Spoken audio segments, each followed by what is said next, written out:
evacuation, isa sa mga evacuation centers, kabutit nandoon yung administrator ng Iso Salcedo at sa pinakaiso yung pulos kung pwede magamit yung kanilang gymnasium.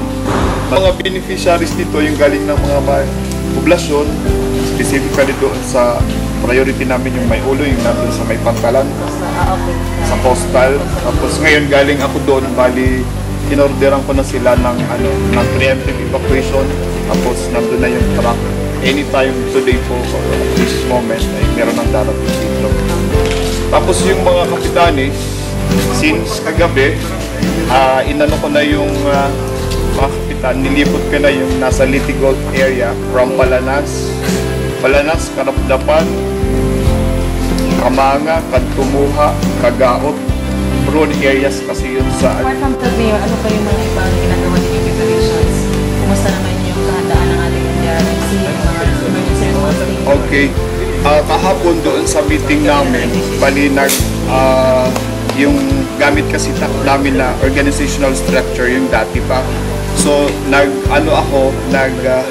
naglagay ako ng mga tao doon muna as team leader doon sa ADA committee, yung sa logistics, relief operations, pagkatapos rescue, then security ng mga tao din sa relief operations.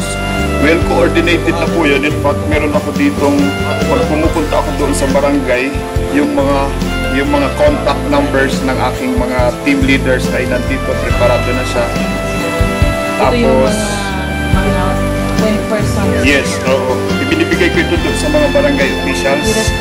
Pagkatapos, kung anong kailangan nila, kako sabi ko sa kanila, tawagan lang kami. Meron po naka-standby na mga tao. Tapos yung sa aming rescue, meron kami mga trained na mga rescuers dito sa munisipyo, sa Salcedo. Tapos ginunbin namin yun. I'm sure nandun na sila ngayon sa aming munisipyo. Yes, so tapos doon sa mga gamit ng mga rescuers natin, available na din yun. Ayan, simula po kagabi, nagkaroon na kami ng initial preparations doon sa packing ng foods. Meron na kaming canned goods, noodles, at saka bigas. Meron kaming kape doon na pwedeng anytime kung kinailangan ay we are ready. We are ready.